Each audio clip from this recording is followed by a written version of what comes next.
So production number 2 first Vijay ಸಾರಿಂದನೇ ಶುರು ಮಾಡ್ತೀನಿ. ಸೊ ಈ ಸಿನಿಮಾ ಇಲ್ಲಿವರೆಗೆ ತೊಗೊಂಬಂದಿದೆ ಅಂದರೆ ಅದು ವಿಜಯ್ ಸರ್ ಮುಖ್ಯ ಕಾರಣ ಆಗ್ತಾರೆ. ಸೊ ಕಳೆದ 1.5 ಇಯರಿಂದ ನಮ್ಮದು ಅವ್ರದ್ದು ಒಂದು ಜರ್ನಿ ಶುರುವಾಯಿತು. ವಿಜಯ್ ಸರ್ ನಾನು ಫಸ್ಟ್ಗೆ ಹೋದಾಗ ಆ್ಯಸ್ ಎ ಹೀರೋ ಆಗಿ ಹೋದೆ. ಬಟ್ ಇವತ್ತಿಗೆ ನಾನು ಹೇಳ್ತೀನಿ, ನಮ್ಮ ಹಿಂದೆ ಯಾರೋ ಒಬ್ಬ ಇಂಡಸ್ಟ್ರಿ ನಾವು ಒಂದು ಬ್ಯಾಕ್ಗ್ರೌಂಡ್ ಇಲ್ಲದೆ ಬಂದ್ವಿ. ಬಟ್ ಇವತ್ತು ನಾನು ಒಂದು ಧೈರ್ಯವಾಗಿ ಹೇಳ್ತೀನಿ, ಅದು ಇವತ್ತು ನಾನು ಆ ಥರ ಹೇಳೋಕ್ಕೆ ಸಾಧ್ಯ ಇಲ್ಲ. ಯಾಕಂದ್ರೆ ನನ್ನ ಹಿಂದೆ ಇವತ್ತು ವಿಜಯ್ ಸರ್ ಇದ್ದಾರೆ. ಯಾಕಂದರೆ ಪ್ರತಿಯೊಂದು ಹಂತದಲ್ಲಿ ನಿಂತ್ಕೊಂಡು ಅವ್ರು ನನಗೆ ಇಲ್ಲಿವರೆಗೆ ಸಪೋರ್ಟ್ ಮಾಡಿದ್ದಾರೆ. ಸೊ ನನ್ನ ಬ್ರದರ್ ಆಗಿ, ನಮ್ಮ ಸ್ನೇಹಿತರಾಗಿ, ಒಬ್ಬ ಹೀರೋ ಆಗಿ ಇಂಡಸ್ಟ್ರಿಯಲ್ಲಿ ಯಾವ ಥರ ಇರಬೇಕು ಪ್ರತಿಯೊಂದು ಹಂತದಲ್ಲಿ. ಸೊ ಎರಡನೇದಾಗಿ ಪ್ರೊಡಕ್ಷನ್. ಈ ಹಿಂದೆ ನನ್ನ ಸ್ನೇಹಿತರಾದ ಜಗದೀಶ್ ಅವರು ಮಾಡಬೇಕಾಯಿತು. ಸೊ ಅವರು ಕಾರಣಾಂತರದಿಂದ ಮಾಡೋಕ್ಕಾಗಲಿಲ್ಲ. ಆಮೇಲೆ ನನಗೆ ಒಂದು ವಿಜಯ್ ಸರ್ ಹತ್ರ ನನಗೊಂದು ಕಾಂಟ್ಯಾಕ್ಟ್ ಆಗಿದ್ದು Satyaprakash sir and Suraj sir. So Satyaprakash and Suraj ತಂದೆ ಮಗ ಆಗಿ ಅವರು ಇಲ್ಲಿ ಈ ಸಿನಿಮಾನ ನಿರ್ಮಾಣ ಮಾಡ್ತಾ ಇದ್ದಾರೆ. ಅವರು ಪ್ರೊಡ್ಯೂಸರ್ ಆಗಿ ಮತ್ತು ಈ ಕೋ ಪ್ರೊಡ್ಯೂಸರ್ ಆಗಿ ಸೂರಜ್ ಅವರು ಈ ಸಿನಿಮಾನ ನಿರ್ಮಾಣ ಮಾಡ್ತಾರೆ. ಫಸ್ಟ್ ಟೈಮ್ ನಾನು ಒಂದು ಸಾರಿ ಹೋಗಿ ಅವರಿಗೆ ಕತೆ ನರೇಟ್ ಮಾಡ್ತೀನಿ. ಅವರು 12 ವರ್ಷಗಳಿಂದ ತುಂಬ ಕತೆಗಳು, ತುಂಬ ಪಾತ್ರ ಅಂದರೆ ಡೈರೆಕ್ಟರ್ಸ್ ಮೀಟ್ ಆಗಿರ್ತಾರೆ.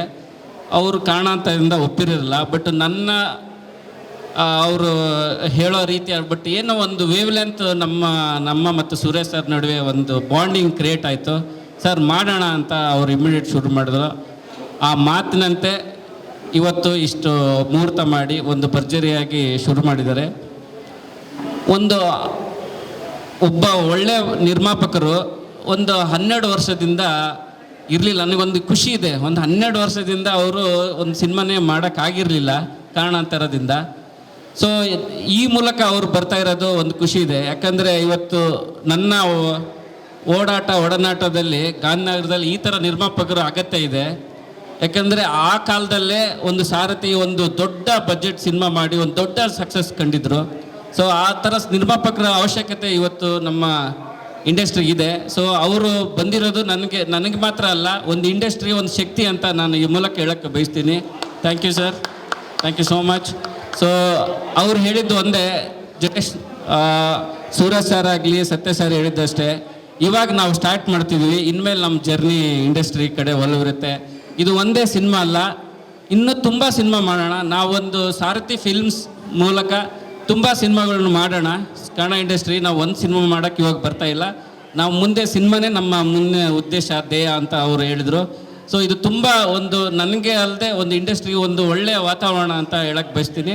ಸೊ ನಿಮಗೆ ಒಳ್ಳೆಯದಾಗಲಿ, ಇಂಡಸ್ಟ್ರಿ ನಿಮಗೆ ಯಾವತ್ತಿಗೂ ಕೈ ಬಿಡೋಲ್ಲ. ಯಾಕಂದರೆ ಒಂದು ಸರಿ ನಿಮಗೆ ದೊಡ್ಡ ಸಕ್ಸಸ್ ಕೊಟ್ಟಿದೆ, ಇದೇ ಥರ ಕಂಟಿನ್ಯೂ ಆಗಲಿ.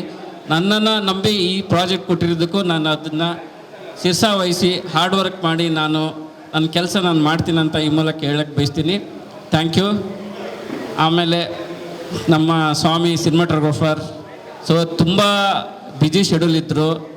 ನನ್ನ ಸಿನಿಮಾ ಸ್ವಲ್ಪ ಮುಂದೆ ಆಗ್ತಾ ಬಂತು. ಸೊ ಅಲ್ಲಿವರೆಗೂ 6 ಮಂತ್ ಅವ್ರು ನನ್ನ ಜೊತೆ ಕಾಯ್ದುಕೊಂಡು ಈ ಸಿನಿಮಾ ಮಾಡಲೇಬೇಕು. ಯಾಕಂದರೆ ಸ್ವಾಮಿ ಅವ್ರು ನಾನು ಅಪ್ರೋಚ್ ಮಾಡಿದಾಗ ಹೇಳಿದ್ದು ಒಂದು ನಿಮ್ಮ ಜೊತೆ ನನಗೆ ನನ್ನ ಫೇವ್ರೇಟ್ ಹೀರೋ ವಿಜಯ್ ಸರ್, ಅವ್ರ ಜೊತೆ ನಾನು ಮಾಡಬೇಕು ಅಂತ. ಸೊ ಆ 2 ಕಾರಣದಿಂದ ನಾನು ಮಾಡ್ತೀನಿ, ಏನೇ ಬಿಡು ಮಾಡ್ಕೊಂಡ್ರೆ ಮಾಡ್ತೀನಿ ಅಂತ ಅವರು ಕಾಯ್ದು ಈ ಸಿನಿಮಾ ಒಪ್ಕೊಂಡಿದ್ದಾರೆ. Thank you sir. ಆಮೇಲೆ ನನ್ನ ಇನ್ನೊಂದು ಶಕ್ತಿ ನರಸಿಂಹಣ್ಣ. ಸೊ ನಾನು ಎಷ್ಟೋ ಮ್ಯಾನೇಜರ್ ಜರ್ನಿ ಮಾಡಿದ್ದೀನಿ, ಬಟ್ ನರಸಿಂಹಣ್ಣ ಅವ್ರ ಶಿಸ್ತು, ಅವ್ರದ್ದು ಇನ್ನೊಂದು ಅವ್ರ ನಿಯತ್ತು, ಅದು ಬೇರೆ ಲೆವೆಲ್. ಯಾಕಂದರೆ ಅವ್ರ ಕೆಲಸ ವಹಿಸಿದ್ದು ಅಂದರೆ ನಾವು ಆರಾಮಾಗಿ ಮನೇಲಿ ನಿದ್ದೆ ಮಾಡ್ಬೋದು. ಸೊ ಅವರು ಥ್ಯಾಂಕ್ ಯು ಸರ್. ನಮ್ಮ ಬೇರೆ ಸಿನಿಮಾ ಒತ್ತಡದಿದ್ದರು, ಈ ಸಿನಿಮಾ ಮಾಡ್ತಿರೋದು ಥ್ಯಾಂಕ್ ಯು. 3ನೇದು ಹೊಸ ನೇಮ್ ನನಗೂ ಪರಿಚಯ ಆಗಬೇಕು,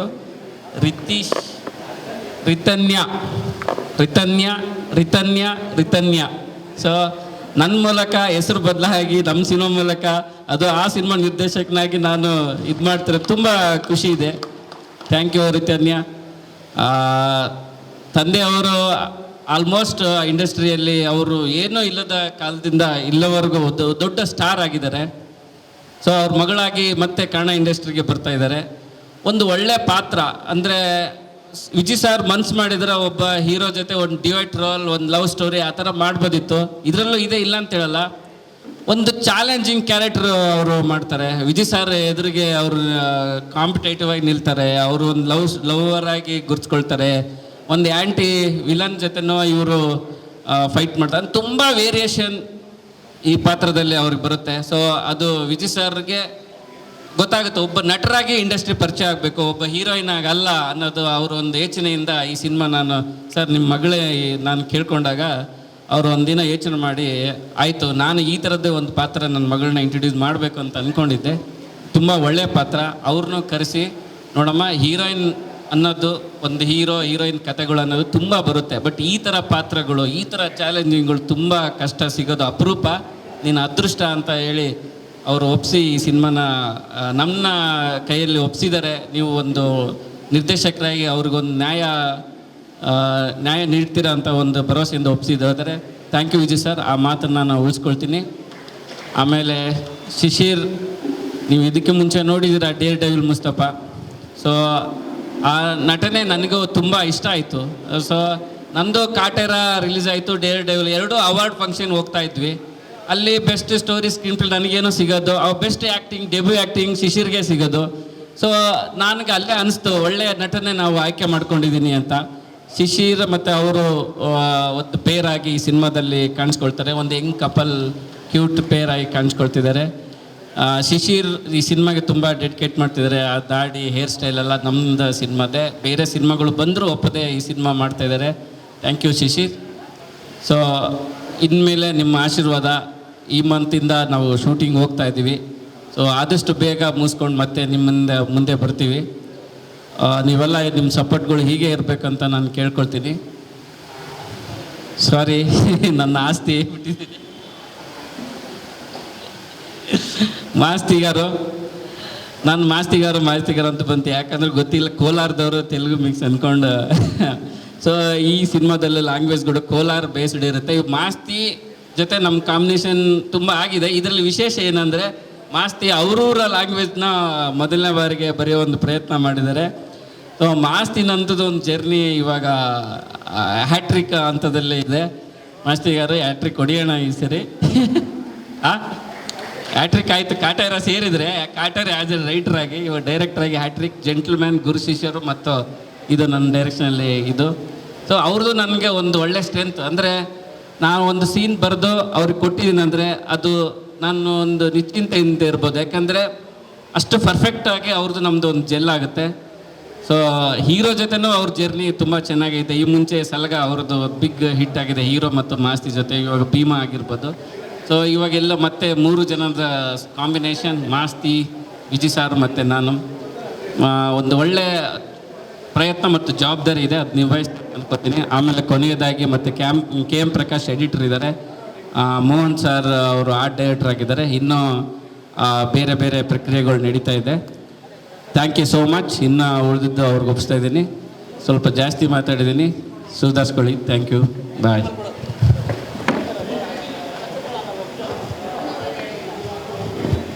ಹೇಳೋಣ, ಇವಾಗ ಪರಿಚಯ ಮಾಡಿಕೊಟ್ಟಿದ್ದೀವಿ, ಮುಂದಿನ ದಿನಗಳಲ್ಲಿ ಹೇಳೋಣ. ಒಂದು ಒಳ್ಳೆಯ ಪಾತ್ರ ಆಗಿ ವಿಜಯ್ ಸರ್ ಕಾಣಿಸ್ಕೊಳ್ತಾರೆ ಇಲ್ಲಿ. ತಂದೆ ಅಂದರೆ ವಿಜಯ್ ಸರ್ ಆಲ್ಮೋಸ್ಟ್ 45 to 50 ಏಜಲ್ಲೇ ಇಡೀ ಸಿನಿಮಾದಲ್ಲಿ ಕಾಣಿಸ್ಕೊಳ್ತಾರೆ. ಇದು ತುಂಬ ವಿಶೇಷ. ಅಂದರೆ ವಿಜಯ್ ಸರ್ ಒಂದು ಪಾತ್ರ, ಆ ಪಾತ್ರನೇ ಇದು ಸಿನಿಮಾದ ಜೀವಾಳ. ತುಂಬ ವಿಶೇಷವಾದ ಪಾತ್ರ. ಅವರು ಯಂಗರ್ ಪೋರ್ಷನ್ಸೇ ಇರಲ್ಲ ಸಿನಿಮಾದಲ್ಲಿ, ಸ್ವಲ್ಪ ಅಷ್ಟೇ ಇರುತ್ತೆ.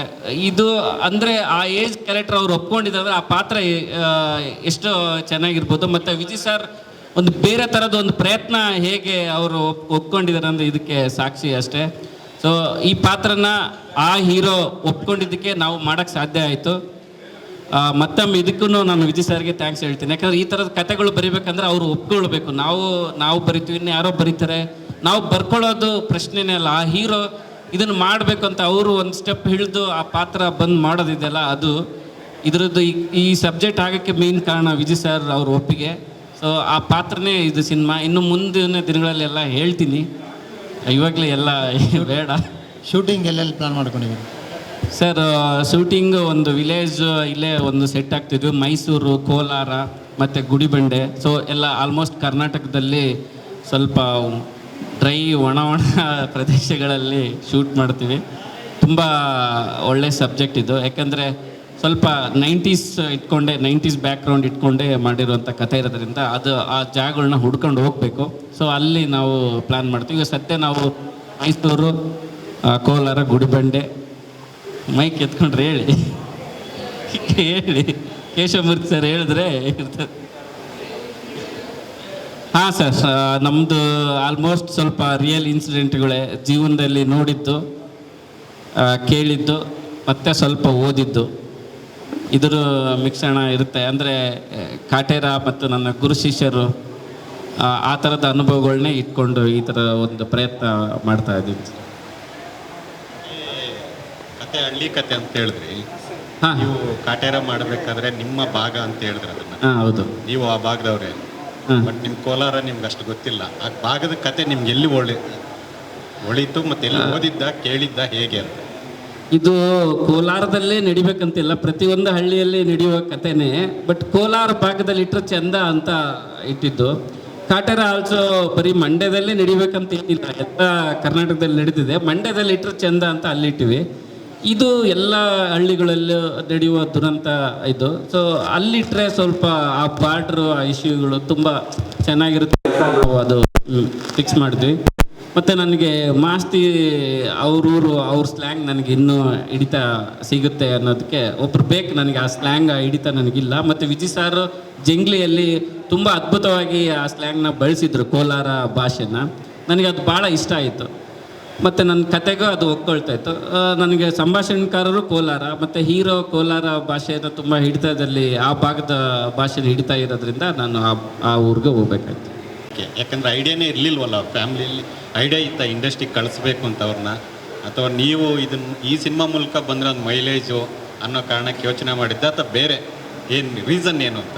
ಅಲ್ಲ, ಅವರು ತರಬೇಕು ಐಡಿಯಾ ಇತ್ತೋ ಇಲ್ಲ ನನಗೆ ಗೊತ್ತಿಲ್ಲ. ಬಟ್ ಪಾತ್ರ ಸೃಷ್ಟಿ ಆದಮೇಲೆ ನಾನು ವಿಜಯ್ ಸರ್ಗೆ ಹೇಳ್ತಾ ಇದ್ದೆ. ಬಟ್ ಅವರು ಮುಂಬೈಯಲ್ಲಿ ಟ್ರೈನಿಂಗ್ ಮಾಡ್ತಾಯಿದ್ರು, ಆ್ಯಕ್ಟಿಂಗ್ ಒಂದಿದು. ಸೊ ಅನುಪಮ್ ಖೇರ್ ಅವರು ಇದರಲ್ಲಿ ಟ್ರೈನಿಂಗ್ ಮಾಡ್ತಾಯಿದ್ರು. ಆ ಒಂದು ಇಟ್ಕೊಂಡು ನಾನು ಅಪ್ರೋಚ್ ಮಾಡಿದೆ. ಸರ್, ಅವ್ರಿಗೆ ಆಸಕ್ತಿ ಇದೆ ಅಲ್ವಾ, ಸೊ ಈ ಪಾತ್ರ ನೀವು ದಯವಿಟ್ಟು ಅವ್ರು ಮಾಡಿದ್ರೆ ತುಂಬ ಚೆನ್ನಾಗಿರುತ್ತೆ, ರಿಯಲ್ ಆಗಿ ಆಫ್ ಸ್ಕ್ರೀನ್ ಕನೆಕ್ಟ್ ಆಗುತ್ತೆ ಅಂತ ಅವ್ರಿಗೆ ಹೇಳಿದಾಗ ಅವರು ಪಾತ್ರ ತುಂಬ ಇಷ್ಟಪಟ್ಟಿದ್ದರಿಂದ ಅದು ಆಯಿತು ಅಷ್ಟೇ. ಕತೆ ಏನು ಒಂದು ಏನು ಅನ್ಕೋಬೋದು ಅಂದರೆ, ಪೋಸ್ಟರ್ನಲ್ಲಿ ಒಂದು ಐ ಥಿಂಕ್ ದೇವಸ್ಥಾನ ಇದೆ, ಬೆಂಕಿ ಇದೆ, ಫ್ಲಾಗ್ ಇದೆ, ಕೇಸರಿ ಫ್ಲಾಗ್ ಇದೆ. ಅದು ಸಿನಿಮಾ ಕಥೆಯ ಜೀವಾಳ. ಒಂದು ತೇರು, ಒಂದು ಸುಟ್ಟಿರುವಂಥ ಒಂದು ಸಿಚುವೇಶನ್, ಅಂದರೆ ಅದ್ರ ಒಂದು ಜೀವಾಳ. ಅಂದರೆ ಅದು ತುಂಬ ವಿಚಾರಗಳನ್ನು ಹೇಳುತ್ತೆ. ಆ ಒಂದು ಇಮೇಜ್ ಇದೆ ಅಲ್ವಾ, ತುಂಬ ವಿಚಾರಗಳನ್ನ ಹೇಳುತ್ತೆ. ಆ ಹೀರೋ ಅದನ್ನ ತಡೀತಾರೋ, ಅವರೇ ಇದು ಮಾಡಿದಾರೋ ಏನೋ, ತುಂಬ ವಿಚಾರಗಳನ್ನ ಇಟ್ಕೊಂಡು ಅದು ಪೋಸ್ಟರ್ ಇದು ಮಾಡ್ತಿದ್ದೀನಿ. ಬಟ್ ಆ ನಮ್ಮ ಸಿನಿಮಾದ ಜೀವಾಳನೇ ಅದು. ಆ ಹೀರೋ ಕ್ಯಾರೆಕ್ಟರ್ನ ಬದಲಾವಣೆ ಅಲ್ಲಿಂದ ಶುರುವಾಗುತ್ತೆ. ಸೊ ಅದಕ್ಕೋಸ್ಕರ ಆ ಥೀಮ್ ಪೋಸ್ಟ್ರು ನಾವು ಅಲ್ಲಿ ಇದು ಮಾಡಿದ್ದು ಅಷ್ಟೆ. ಅದು ಕೆಲವು ಭಾಗಗಳನ್ನ ಇಟ್ಕೊಂಡು ಮಾಡಿದ್ದೀನಿ. ಹೇಳಿಬಿಟ್ರೆ ಏನಾಗುತ್ತೆ, ಅದಕ್ಕೆ ಮೀಸಲಾಗುತ್ತೆ. ಅದು ಒಂದೇ ಊರಲ್ಲೆಲ್ಲ ಅದೇ ವಿಚಾರಕ್ಕೆ ಅಂತ ಅಲ್ಲ, ಇದು ಎಲ್ಲ ಊರಿನ ಕಥೆಗಳು ಆಗಬೇಕು ಅಂತ ನಾನು ಹೇಳಲ್ಲ. ಬಟ್ ನಿಮಗೂ ಗೊತ್ತಿದೆ, ಎಸ್ಪೆಷಲ್ ಕೋಲಾರದಲ್ಲೇ ತುಂಬ ವಿಚಾರಗಳು ನಡೆದಿದೆ. ಸೊ ಇದು ಮೂಲ ನನ್ನ ಕತೆಗೆ ಶಿವರಾಮ್ ಕಾರಂತರ ಚೋಮನ ದುಡಿ ಆ ಒಂದು ಕ್ಯಾರೆಕ್ಟ್ರಿಂದ ಎತ್ಕೊಂಡಿರೋದು. ಇದು ಚೋಮನ ದುಡಿ ಆ ಕ್ಯಾರೆಕ್ಟ್ರಿಂದ ನಾನು ಈ ಸಿನಿಮಾ ಎತ್ಕೊಂಡು ಮಾಡ್ತಾ ಇರೋದು. ಬಟ್ ಚೋಮನ ದುಡಿಗೂ ಇದಕ್ಕೂ ಯಾವುದೇ ರೀತಿಯಲ್ಲಿ ಸಂಬಂಧ ಇಲ್ಲ. ಆ ಮುಂದಿನ ದಿನಗಳಲ್ಲಿ ನಾನು ರಿವೀಲ್ ಮಾಡ್ತೀನಿ. ನೀವು ಹಿಂಗೆ ಕೇಳ್ತಾ ಇದ್ರೆ ನಾನೆಲ್ಲ ಕತೆ ಬಿಟ್ಕೊಡ್ಬೇಕಾಗತ್ತೆ. ತುಂಬ ಜನ ಮಾತಾಡೋರು ಇದ್ದಾರೆ, ಅವ್ರನ್ನ ಪ್ರಶ್ನೆ ಕೇಳಿ. 12 ವರ್ಷದ ನಂತರ ಪ್ರೊಡ್ಯೂಸರ್ ಇಂಡಸ್ಟ್ರಿ ಬಂದಿದ್ದಾರೆ, ಅವ್ರು ಯಾಕೆ ನೀವು ಇಷ್ಟು ದಿನ ಹೋಗಿದ್ರಿ, ಇನ್ನು ಮುಂದೆ ಮಾಡಿ ಅಂತ ಅವ್ರನ್ನ ಕೇಳೋಣ. ನಿಮ್ಮ ಹೀರೋಯಿನ್ ಬಗ್ಗೆ ಹೇಳಿ. ಮಾಧ್ಯಮಗಳಂತೂ ಅವ್ರಿಗೆ ಬೇಕಾಗಿಲ್ಲ, ನಿಮ್ಮ ಸಿನಿಮಾ ಮುಹೂರ್ತಕ್ಕಾದ್ರೂ ಬರ್ಬೋದಿತ್ತಲ್ಲ ಅವರು. ಇಲ್ಲ, ಅವರು ಓಕೆ ಆಗಿತ್ತು. ಸ್ವಲ್ಪ ಕಾರಣಾಂತರದಿಂದ ಸ್ವಲ್ಪ ನಿನ್ನೆ ಶೆಡ್ಯೂಲಿಂದ ಇದಾಯಿತು. ರಚಿತಾ ರಾಮ್ ಅವರು ನಮ್ಮ ಸಿನಿಮಾದ ನಾಯಕಿ, ಸಾರಿ ಅವ್ರ ಬಗ್ಗೆ ನಾನು ಹೇಳಿಲ್ಲ. ಏನು ಅಂತಂದರೆ ಅವ್ರಿಗೆ ನಾನು ಕತೆ ಹೇಳಿದಾಗ ತುಂಬ ಇಷ್ಟಪಟ್ಟರು. ಅಂದರೆ ನಾನು ಫಸ್ಟ್ ಭಯ ಇತ್ತು. ಅಂದರೆ ಇವಾಗ ಈ ಹೀರೋ ಸರ್ಗೆ 50 ಏಜ್ ಅಂದರೆ ರಚಿತಾ ಮೇಡಮ್ 40+ ಇದ್ದೇ ಇರುತ್ತೆ. ಆ ಒಂದು ಹಳ್ಳಿ ಆ ಕಲ್ಟ್ ಕ್ಯಾರೆಕ್ಟ್ರು ರಚಿತಾ ಮೇಡಮ್ ಮಾಡಿಲ್ಲ ಅಂತ ನನಗೆ ಇವ್ರಿಗೊಂದು ಹೊಸದಾಗಿರುತ್ತೆ ಅಂತ ನಾನು ಕತೆ ಅಪ್ರೋಚ್ ಮಾಡಿದೆ. ಅವರು ಅದೇ ಟೈಮಲ್ಲಿ ನಾನೊಂದು ಬೆಸ್ಟ್ ಕ್ಯಾರೆಕ್ಟರ್ ಸಿನಿಮಾ ಮಾಡಬೇಕು, ಕ್ಯಾರೆಕ್ಟ್ರೇ ಅದು ಅಲ್ಟಿಮೇಟ್ ಆಗಿರ್ಬೇಕಂತ ಯೋಚನೆ ಅಂದರೆ ಆ ಸ್ಟೇಜಲ್ಲೇ ಇದ್ದರು. ನಾನು ಹೋಗಿ ಅಪ್ರೋಚ್ ಮಾಡಿದಾಗ ಅವ್ರಿಗೆ ತುಂಬ ಇಷ್ಟ ಆಯಿತು ಆ ಸಬ್ಜೆಕ್ಟ್ ಬಗ್ಗೆ. ನಾನು ಮಾಡೇ ಮಾಡ್ತೀನಿ ಅಂತ ಅವರು ಒಂದೇ ಮಾತು ಕೊಟ್ಟರು. ಆ ಮಾತಿನಂತೆ ಅವರು ಇದ್ದಾರೆ. ಮತ್ತು ಪ್ರತಿ ಹಂತದಲ್ಲಿ ನನ್ನ ಸಪೋರ್ಟ್. ನಿನ್ನೆ ಒಂದು ಸಣ್ಣ ಒಂದು ಕಾರಣಾಂತರದಿಂದ ಬರೋಕ್ಕಾಗಲಿಲ್ಲ, ಸ್ಟಿಲ್ ಇಲ್ಲವರೆಗೂ ಅವರು ಬರಬೇಕಾಗಿತ್ತು. ಅವ್ರು ಹೇಳಿದರು, ಎಲ್ಲರಿಗೂ ಥ್ಯಾಂಕ್ಸ್ ಹೇಳಿದರು ನನಗೆ ಫೋನ್ ಮಾಡಿ. So thank you madam. ಈ ಮೂಲಕ ನೀವು ನಮ್ಮ ಪಾತ್ರನ ಒಪ್ಪಿ ನಮ್ಮ ಟೀಮಲ್ಲಿ ಒನ್ ಆಫ್ ದಿ ಮೆಂಬರ್ ಆಗಿದ್ದಕ್ಕೆ ತುಂಬ ಖುಷಿ ಇದೆ. Thank you madam.